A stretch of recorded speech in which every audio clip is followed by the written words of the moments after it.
Hello everyone. Gauss theorem का एक और एप्लीकेशन और सबसे ज़्यादा इम्पोर्टेंट एप्लीकेशन ये हमारे पास बार बार एग्जाम में पूछा जाता है कि find the electric field due to a spherical shell at different different points. एक गोलीय कोष के कारण विद्युत क्षेत्र निकालना पड़ता है अलग अलग बिंदुओं पर। तो पहली बात तो स्फेरिकल सेल क्या होता है। स्फेरिकल सेल को आप इस तरीके से इमेजिन कर सकते हैं जैसे हमारे पास एक फुटबॉल होती है, एक वॉलीबॉल होती है मान लो। यानी कि अंदर से जो हॉलो होगी, अंदर से बिल्कुल एयर होगा। अगर हम ऐसी बॉडी को, ऐसी फुटबॉल को अगर हम चार्ज देंगे मान लो, जो कि अंदर से हॉलो है, तो चार्ज इसकी सरफेस पर डिस्ट्रीब्यूट हो जाएगा। सारा का सारा चार्ज इसकी सरफेस पर, इसके पृष्ठ पर फैल जाएगा। यानी कि चार्ज कहाँ होगा? चार्ज इसके पृष्ठ पर होगा। और हमने इस स्फेरिकल सेल के कारण इलेक्ट्रिक फील्ड फाइंड करना है at different different points. Different different point का मीनिंग क्या है? Outside the shell, on the surface और इसके इनसाइड कितना इलेक्ट्रिक फील्ड इसके अलग अलग पॉइंट्स पर होगा। बहुत इंपॉर्टेंट है, इसका ग्राफ भी हमको बनाना है। और इससे हम हमारे पास एक इंपॉर्टेंट कंसेप्ट सामने आएगा, इलेक्ट्रोस्टैटिक शील्डिंग क्या होता है।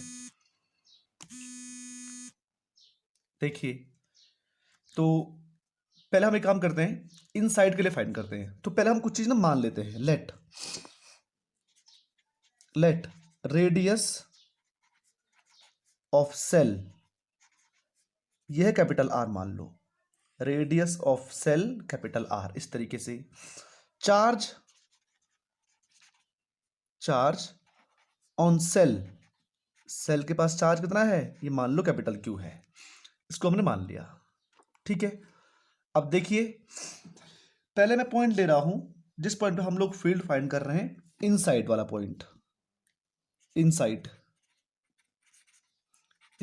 द सेल, तो सेल के अंदर इलेक्ट्रिक फील्ड कितना होगा इसके लिए देखो जरा। मान लो कि पॉइंट यहां पे है, मान लो सेल के अंदर वाला पॉइंट यहां पे है, जिसकी कि सेंटर से डिस्टेंस मान लो कि स्मॉल आर है, इस तरीके से।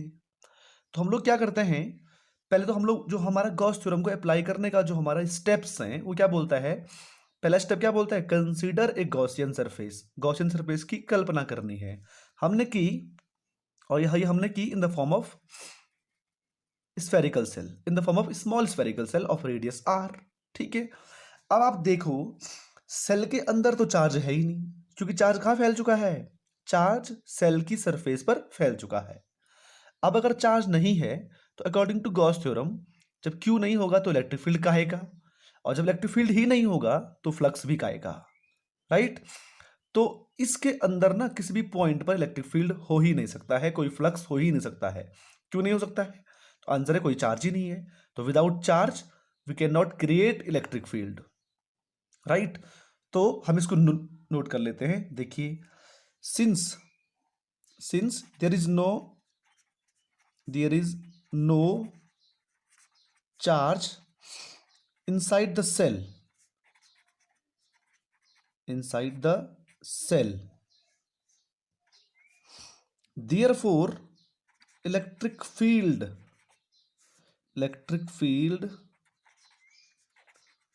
inside the cell will be zero। कितना होगा इलेक्ट्रिक फील्ड उसके अंदर? जीरो हो जाएगा। और ये बहुत इंपॉर्टेंट हमारे पास कंसेप्ट बन के आ चुका है कि इलेक्ट्रिक फील्ड सेल के अंदर जीरो हो जाएगा। अब इलेक्ट्रिक फील्ड यहां पे कितना है? तो ये वाला पॉइंट भी तो सेल के अंदर ही है। ये वाला पॉइंट कहाँ है? सेल के अंदर है। कहीं भी सेंटर पे कितना होगा? जीरो। तो अंदर किसी भी पॉइंट पर इलेक्ट्रिक फील्ड जीरो हो जाएगा, क्योंकि अंदर कोई चार्ज ही नहीं है। ये बात समझ आई हमको? ठीक है। अब देखिए, इससे ना हमको एक चीज समझ आ रही है। अगर मुझे मान लो मुझे इस मटेरियल को इलेक्ट्रिक फील्ड से बचाना है, तो मैं इसको एक काम कर दूंगा, एक स्फेरिकल सेल लूंगा और स्फेरिकल सेल के अंदर मैं इसको रख दूंगा ऐसे करके। और इलेक्ट्रिक उसके अंदर क्या बोलते हैं, फील्ड लाइन तो पास होंगी नहीं, इलेक्ट्रिक फील्ड लाइन तो होंगी नहीं, क्योंकि सेल है वो, सेल के अंदर इलेक्ट्रिक फील्ड होता नहीं है, तो ये इलेक्ट्रिक फील्ड से बच जाएगा। फिर से सुनिए, कंडक्टिंग स्फेरिकल सेल के अंदर इलेक्ट्रिक फील्ड एग्जिस्ट नहीं करता है। ये बड़ा इंपॉर्टेंट पॉइंट है, तो हम इसको ना नोट में लिख लेते हैं। देखो, इनसाइड कंडक्टिंग या metallic shell, spherical shell, electric field does not exist, does not exist. तो ये मैं इसको ना एक डब्बे में डाल दे रहा हूं, ये बहुत इंपॉर्टेंट हमारे पास कंसेप्ट है, आगे जाकर के हम लोग उसको साइक्लोट्रॉन में यूज करेंगे। और इस चीज को बोलते क्या है? Electrostatic shielding. Electrostatic shielding. Shielding का मीनिंग क्या होता है? शील्डिंग मतलब बचाना। किससे बचाना? तो आंसर है इलेक्ट्रिक फील्ड से किसी चीज को बचाना। इलेक्ट्रोस्टैटिक मतलब इलेक्ट्रिक फील्ड से किसी चीज को बचाना। तो क्या, इसको थोड़ा सा हम नोट कर लेते हैं। देखिए, to make region, to make region which is free from electric field, which is free from electric field is called electrostatic shielding। और ये क्वेश्चन एग्जाम में आ चुका है। What is meant by the term electrostatic shielding and give one example of that. तो देखिए, electrostatic shielding तो हमको आ चुकी समझ कि कोई ऐसा रीजन क्रिएट करना जिसके अंदर इलेक्ट्रिक फील्ड नहीं होता है। नेक्स्ट देखिए, इसका एप्लीकेशन देखो, हम कहाँ इसको यूज करते हैं। यूज क्या करना, देखो हम बार बार बोलते हैं, बार बार एक चीज बोलते हैं कि during thunderstorm, during lightning thunderstorm, जब बिजली कड़कती है उस टाइम पे कार के अंदर बैठना ज्यादा अच्छा रहेगा, बजाय कि हम किसी ओपन ग्राउंड में घूमें या बजाय कि हम किसी पेड़ के नीचे बैठ जाए। क्योंकि उस कंडीशन में कार की जो बॉडी है वो स्फेरिकल सेल की तरह बिहेव करेगी, और स्फेरिकल सेल की तरह बिहेव करेगी तो कार के अंदर इलेक्ट्रिक फील्ड नहीं हो जाएगा। क्योंकि सेल, देखो कार भी कैसी है, हॉलो बन जाएगी उस कंडीशन में। तो उसके अंदर जो बिजली चमक रही है, जो ड्यूरिंग थंडरस्टॉर्म जो होता है, जो ये बिजली का कड़कना, ये उसके अंदर इफेक्ट नहीं करेगा। किसके अंदर? स्फेरिकल सेल के अंदर इफेक्ट नहीं करने वाला है, राइट। देखिए, तो during thunderstorm it is safe to sit inside the car then under a tree और ओपन ग्राउंड। किसी ओपन ग्राउंड या पेड़ के नीचे बैठने से अच्छा है कि हम अपनी कार के अंदर ही बैठे रहें, क्योंकि वहां पे स्फेरिकल सेल की तरह बिहेव करेगी कार की बॉडी, और उसके अंदर इलेक्ट्रिक फील्ड एग्जिस्ट नहीं करेगा, राइट। तो पहला इंपॉर्टेंट पॉइंट हमारे पास क्या आ रहा है कि स्फेरिकल सेल के अंदर इलेक्ट्रिक फील्ड एग्जिस्ट नहीं करता है, जीरो होता है। नेक्स्ट देखिए, स्फेरिकल सेल के आउटसाइड हम किसी पॉइंट पर इलेक्ट्रिक फील्ड फाइंड करते हैं, आउटसाइड द स्फेरिकल सेल। तो आउटसाइड के लिए देखिए, आउटसाइड,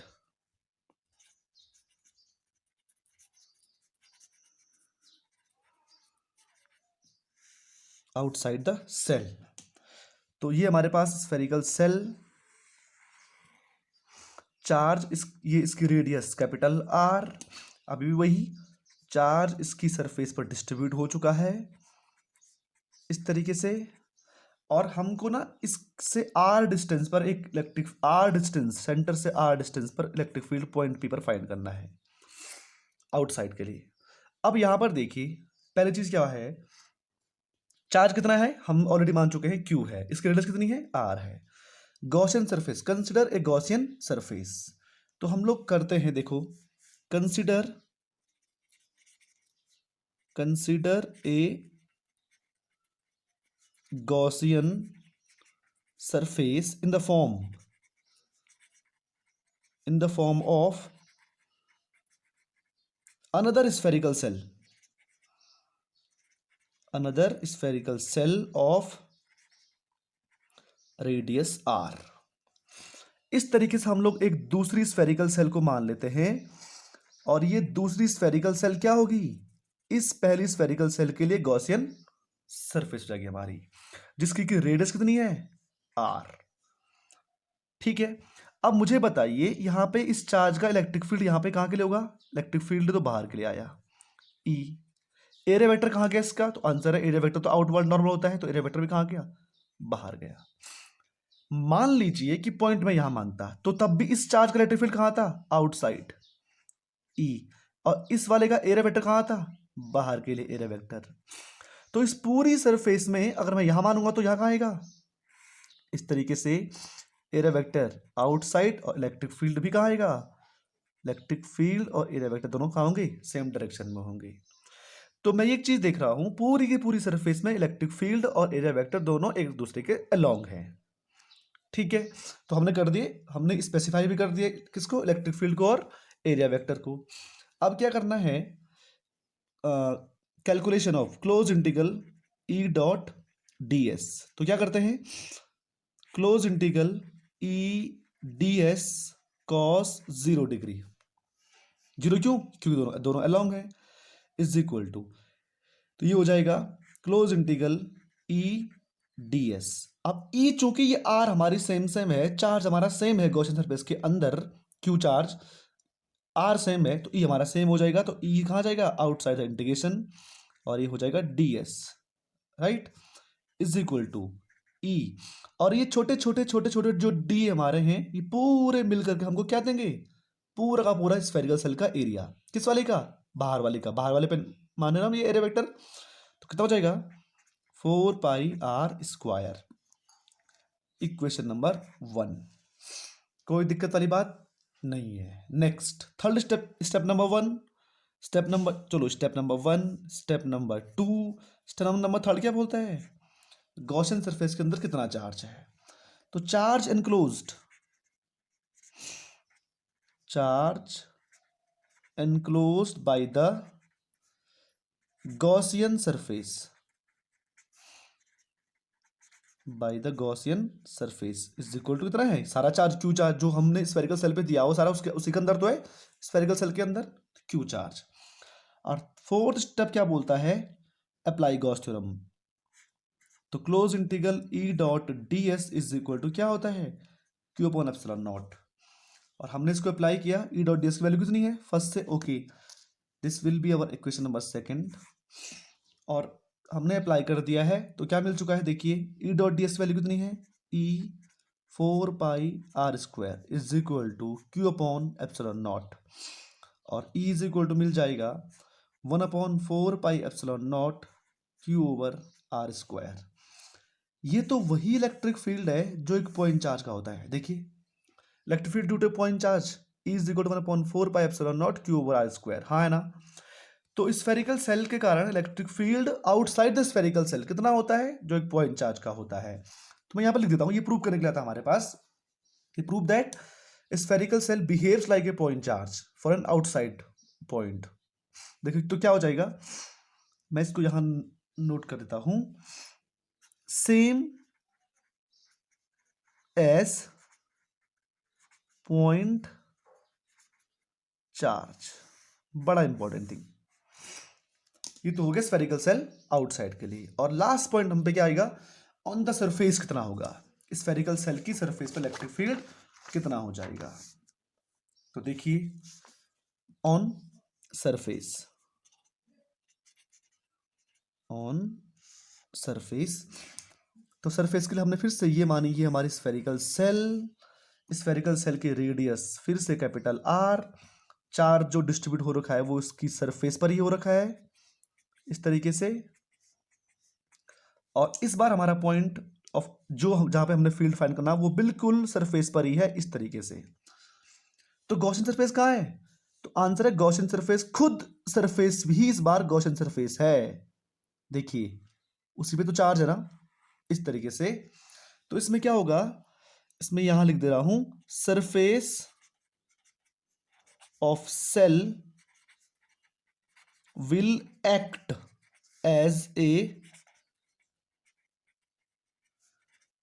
गॉसियन सरफेस, इस तरीके से। अब मुझे बताइए गॉसियन सरफेस की सरफेस, और यही हमारी यो है गॉसियन सरफेस, तो इलेक्ट्रिक फील्ड कहां गया, इलेक्ट्रिक फील्ड बाहर गया ई। अब एरिया वेक्टर कहां गया, एरिया वेक्टर भी बाहर गया। अगर पॉइंट ऑफ ऑब्जर्वेशन मैं यहां मानता तो ये रहा कौन, एरिया वेक्टर, तो इलेक्ट्रिक फील्ड कहां होता, यही होता क्योंकि चार्ज यहां पे भी है। यहां मानता तो वहां होता, यहां मानता तो कहां होता, ये इस तरीके से इलेक्ट्रिक फील्ड, और ये इस तरीके से एरिया वेक्टर। ये बात समझ आई होगी। तो अभी भी सेम चीज है, ई और ए दोनों के दोनों अलोंग हैं, एक दूसरे के साथ हैं। तो स्टेप नंबर फर्स्ट तो ये हो गया ये सरफेस। अब स्टेप नंबर 2 क्या बोलता है, close integral E dot D S is equal to close integral E D S cos of 0 degree, और ये दे रहा है इज इक्वल टू कॉस 0 की वैल्यू फिर से अगेन 1, तो E is outside, integration D S again E, और 4 पाई इस बार कैपिटल आर स्क्वायर। क्यों? क्योंकि गॉसियन सरफेस तो यहीं पे है ना, उसकी रेडियस कितनी है कैपिटल आर, पहले तो इतना दूर था, तब वो स्मॉल आर थी, राइट। चार्ज कितना है गॉसियन सरफेस पर, कितना है, सारा चार्ज वहीं पे है। चार्ज एनक्लोज्ड कितना है, कैपिटल क्यू। तो फिर से वही चीज, दोनों को इक्वेट कर देंगे हम लोग, तो मिल जाएगा E 4 pi capital R square is equal to Q upon epsilon naught. तो E is equal to 1 upon 4 pi epsilon naught Q over capital R square. ये कहाँ पे आया है, सरफेस पर, राइट। अब देखिए इलेक्ट्रिक फील्ड स्फेरिकल सेल के कारण कितना होता है, तो आंसर डिपेंड करता है कि पॉइंट कहां पर है। सरफेस पर होगा तो सरफेस की रेडियस आएगी, बाहर होगा तो बाहर की रेडियस आएगी। अब मुझे बताइए कि इलेक्ट्रिक फील्ड स्फेरिकल सेल के कारण मैक्सिमम कहां पे होता है, तो आंसर है मैक्सिमम कहां पे होगा, सरफेस पर। क्योंकि सरफेस के अंदर अगर मैं आऊंगा तो आर तो छोटा होगा, लेकिन अंदर तो इलेक्ट्रिक फील्ड होता ही नहीं है, अगर नहीं होता तो इलेक्ट्रिक फील्ड अंदर तो जीरो है। सरफेस के बाहर जाऊंगा तो आर बढ़ रहा है, आर बढ़ रहा तो फील्ड वीक हो रहा है। सरफेस पर कितना है आर, कैपिटल आर, उससे अंदर आर और छोटा है लेकिन इलेक्ट्रिक फील्ड है ही नहीं, तो मैक्सिमम कहां पर है, सरफेस पर। तो हमने इसका एक ग्राफ प्लॉट करते हैं, देखिए इलेक्ट्रिक फील्ड बहुत फेमस ग्राफ है, पॉपुलर ग्राफ, एग्जाम में भी बार बार आता है। इलेक्ट्रिक फील्ड वर्सेस डिस्टेंस के बीच में ग्राफ हम लोग प्लॉट करते हैं इस तरीके से। तो क्या मिलता है हमको, ये सेंटर वाला पॉइंट है, सेंटर से लेकर आर तक तो जीरो है।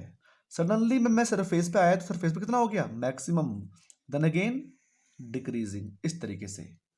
ये कौन सा वाला पॉइंट है, आउटसाइड, जैसे जैसे आर बढ़ेगा आर ई हमारा वीक हो जाएगा। ये कहाँ वाला पॉइंट है, इनसाइड, कंप्लीट जीरो। ये कौन सा वाला पॉइंट है, सरफेस वाला पॉइंट, मैक्सिमम वाला पॉइंट, राइट।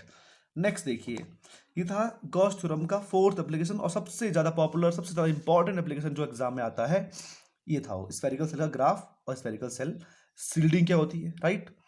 एक और इंपॉर्टेंट चीज जो आपको समझाना चाह रहा हूं, electric field due to a conducting sphere. देखिए ये भी गॉस थ्योरम का एप्लीकेशन आएगा, electric field due to conducting sphere. अब कंडक्टिंग स्फेयर का मीनिंग मेरा क्या है, मेरे पास मान लो एक लोहे का गोला है, लोहे का गोला, स्फेयर का लोहे का गोला, मैं उसको चार्ज दे रहा हूं, मान लो पॉजिटिव चार्ज। अब वो पॉजिटिव चार्ज अंदर जाएगा, जाते जाते वो आपस में तो रिपेल भी तो करेंगे, वो चार्जेस रिपेल करेंगे, तो इस बार वो कंडक्टिंग है, मटेरियल कैसा है, कंडक्टिंग, तो वो रिपेल करेंगे चार्जेस, वो मटेरियल भी उसको अलाउ करता है रिपेल होने के लिए। रिपेल होंगे तो फिर से वो कहाँ जाएंगे, सरफेस पर बाहर आ जाएंगे, इस तरीके से। अगर चार्ज बाहर आ जाएंगे तो फिर से तो वो तो ऐसी बन गया है सेल जैसा केस, क्योंकि सेल में चार्ज कहाँ पे होता है, सरफेस पर, और कंडक्टिंग स्फीयर में भी क्या हो रहा है, चार्ज कहाँ रहा है, सरफेस पर। अंदर भले ही इस बार मटेरियल है लेकिन चार्ज नहीं है, हमें मटेरियल से कोई फर्क नहीं पड़ता, हमें तो चार्ज से फर्क पड़ता है, चार्ज होगा तो इलेक्ट्रिक फील्ड होगा।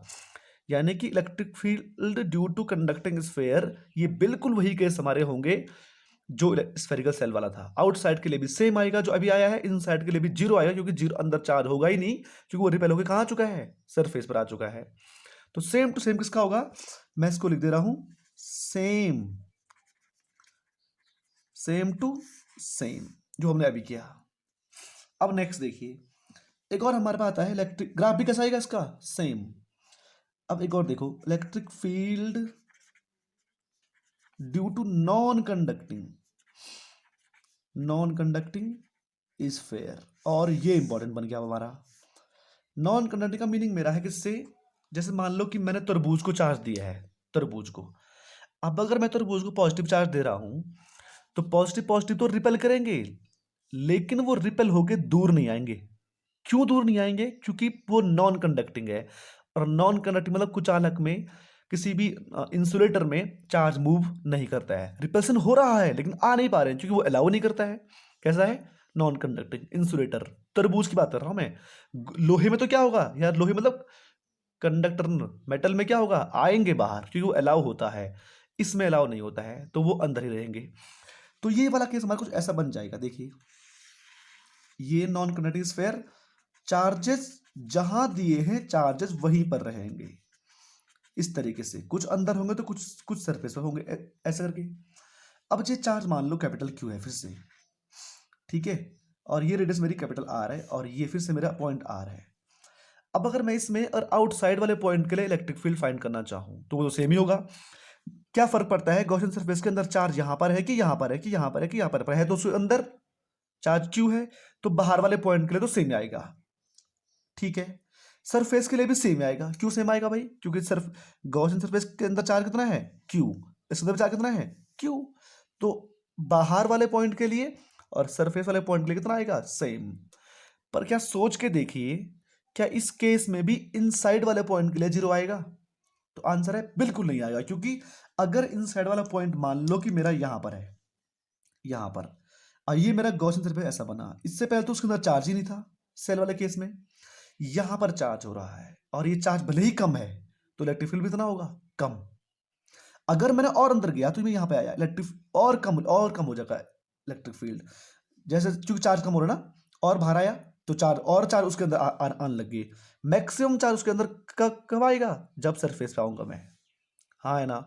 तो इस बार अंदर इलेक्ट्रिक फील्ड जीरो नहीं है, भले ही सेंटर पे जीरो होगा, सेंटर पे कोई चार्ज नहीं, बिल्कुल पॉइंट पे बिल्कुल चार्ज जीरो, धीरे धीरे बाहर आया तो गोला बढ़ रहा है, गोला बढ़ रहा है तो चार्ज भी बढ़ रहा है, बढ़ रहा है, बढ़ रहा है, बढ़ रहा है, और धीरे धीरे जब सरफेस पे आऊंगा तो मैक्सिमम हो जाएगा। तो इसका graph it will be like this, very important graph, electric field और डिस्टेंस के बीच में, किसके लिए, नॉन कंडक्टिंग स्फीयर के लिए।